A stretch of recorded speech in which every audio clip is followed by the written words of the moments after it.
Welcome to Bookish Mind, Season '06, Episode '02, where we delve into Chapter 2 of Renuka Gavrani's powerful book, The Art of Being Alone. Have you ever looked in the mirror and felt a profound disconnect, as if the person staring back isn't truly you? Today, we explore how the fear of not fitting in can lead to the most painful kind of loneliness, the loss of your authentic self.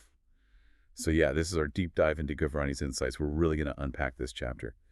It confronts that really uncomfortable, almost scary feeling, looking in the mirror and just not recognizing yourself anymore. It feels like such a core human thing, doesn't it? That need to belong and the hidden cost of chasing it. It absolutely is. And Gavrani, she starts by hitting on something that feels incredibly resonant. Yeah. Because it really speaks to this universal human vulnerability, our basic need for connection, for acceptance.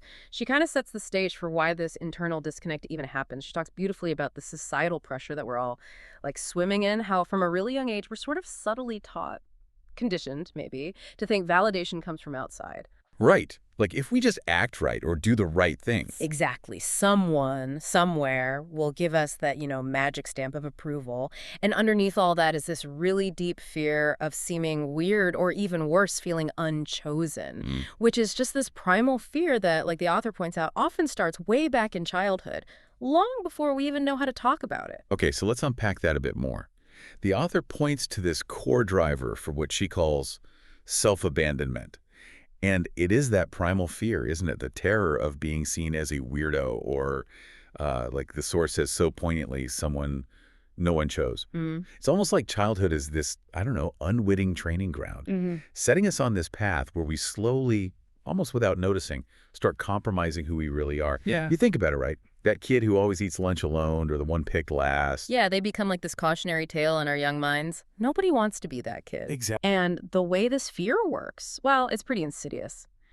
Because it leads us to do things, adopt behaviors that maybe seem harmless or even socially necessary at first, but they just gradually pull us further and further away from, our core. How so? What kind of things does she mention?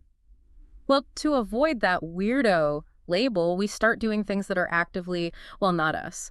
Gavrani gives some really striking examples, like saying yes to social stuff, events or activities we actually dread, just seem agreeable, or, like we have a life. I can see that. Or maybe more on the surface, but just as damaging, dressing uncomfortably, buying clothes we can't really afford, adopting a certain look, all just to fit into some group or get noticed. And it's not just clothes, right? It goes deeper. Absolutely. It extends to our language, too. The author knows we might start using words we find, honestly, cringe. Yep. Or just parroting popular opinions that aren't really ours, just to, go with the flow, align with whatever seems dominant. The underlying goal in all this is to look like everyone else. Or even bigger, to become this, quote, ideal version. A happy, cute little human who everyone adores. Or at least no one makes fun of. Right. It's this exhausting chase of a fictional self, Yeah. all fueled by hoping for that external validation. And the tragedy is, the more we chase that ideal, the less we actually know who we even are underneath it all. And this is where it gets really powerful, I think. Gavrani hammers home how this constant focus, almost obsessive, on what others think just erodes our sense of self. She says, and this quote really stuck with me, the more thought you give to what people think of you, the less attention you give to what you want, what you like, what you think, how you would like to enjoy life, and more importantly, what makes you, you. It's not just a casual thought, right? It's a deep insight into how our own internal compass just loses its direction. You start becoming a people pleaser, like she says, without even realizing it, making these little compromises day in, day out. And that gap between who you are and who you're pretending to be just gets wider and wider until, you look in the mirror and who is that? It's like looking at a stranger wearing your face. And this is where Gavrani makes this really fascinating, kind of pivotal connection. She links these exact behaviors straight to the root of loneliness, but she redefines loneliness in a way that just shifts your whole perspective. Okay. What's so insightful is that the source explicitly states, loneliness is not when you don't have people around.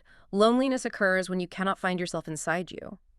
And that's not just playing with words, it completely reframes why we chase connection. So it means you could be in a crowd. Exactly. Surrounded by friends, scrolling through a busy social feed, going to every party, and still feel totally, utterly alone if you've lost touch with your own wants, your opinions, your actual self.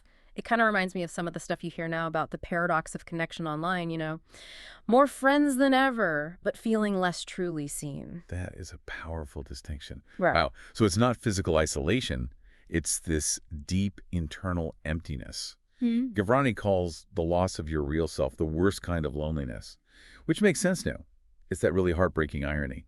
You might be, quote, surrounded by people, yet you feel lonely. Precisely because, as she says, you feel like you cannot feel yourself, like you're not there anymore. It's like your own essence just faded away, leaving this echo where you used to be. You're there physically, but emotionally, spiritually, you've checked out of your own life. And this brings up a really important, almost tragic question, doesn't it? What's the ultimate irony in this whole chase to fit in? The source really powerfully highlights that this entire process, trying to be someone you're not, first for acceptance, for belonging, it ultimately leads you to, quote, hating being with yourself. Oof, yeah. Think about what that really means. If you're constantly betraying your own preferences, stifling your voice, wearing a mask, eventually you start to resent the person under the mask.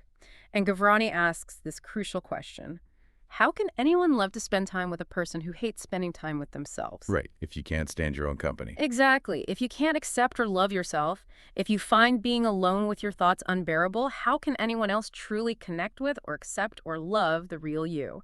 In the end, this whole frantic race for external approval leaves you, well, nowhere, as she puts it, having completely lost yourself along the way. It's just a self-defeating game. And this isn't just some abstract idea for Gavrani, right? She shares her own story in the book, which makes it so much more relatable. Oh, absolutely. She's very open about it. She admits she spent like the majority of her life trying to be what she thought was nice, trying to be this ideal version of herself. And she gives these specific, really relatable examples, things that probably hit home for a lot of us, like saying yes to going out when all she really wanted was to stay home and read or work on something, or finding herself talking and smiling when she was just completely exhausted and wanted quiet. Even simple things like dressing up when she just wanted to be casual. All of it, she says, was to be what she thought people wanted. It's those small, everyday betrayals of yourself that just pile up, isn't it? Indeed. And the real power in her sharing that is the realization she eventually comes to. She asks herself, I may have become an ideal version for others, but what about myself? That part of the book, it isn't just her story. It's like this powerful prompt for some serious self-reflection. It kind of forces you, the reader, to ask, okay, when was the last time I really checked in with my own opinions, not just what's popular? What do I actually like and dislike, beyond what fits in with my friends or whatever? What are my real fears, and how have I let them steer the ship? And maybe the biggest one, how have I gotten so good at silencing my own inner voice, that gut feeling, just to meet external expectations? It really highlights how we can just neglect our own internal world. And she's very clear this isn't just her experience. She says, I know I'm not alone in this. We all are the same. And that universality is so important, I think, because it makes you realize how deep these pressures run and how early they start. Think about it. Competing as kids to be the cutest or smartest for our parents. Oh, yeah. Striving to be the perfect version for family. Trying desperately to seem cool and fun to get into the popular group in college. Even at work, right? We do that code switching, that performing, hiding parts of ourselves to fit some corporate image or impress the boss. We've all been in that race, sometimes without even realizing we were running. And if you connect that to the bigger picture, it becomes painfully clear why it leads to feeling so fragmented inside. We run in this race for so long, constantly changing, adapting, shape-shifting, that, as she says, our real selves couldn't keep up with our pace of changing personalities. Wow. Our true self just gets pushed down deeper and deeper, hidden deep inside under the layers of manners and etiquette that we pile on. The source really emphasizes how we end up doing things that seem cool instead of trying new things that our soul wants. It's this constant looking outward, chasing approval, while totally ignoring the quiet nudges from our inner world. It creates this kind of dissonance where what we do is constantly out of step with what we truly want, leading to this low-level hum of unease. And then she uses this really powerful, almost chilling analogy. She says, just as we stop talking to people who ignore us, similarly, our souls stop communicating with us. Just think about that for a second. Your own inner voice, your deepest intuition, just goes silent because you've ignored it for so long. It's a stark image. And what happens then, Gavrani asks, when you're finally alone, truly alone? with no one to hang out with or click sassy pictures with. The author says you find spending time with yourself painful. Hmm. And that just hits hard because it reveals the ultimate consequence. The very thing you tried to avoid, loneliness, becomes this unavoidable, painful meeting with the stranger you've become. There's just this profound silence where your authentic self used to be.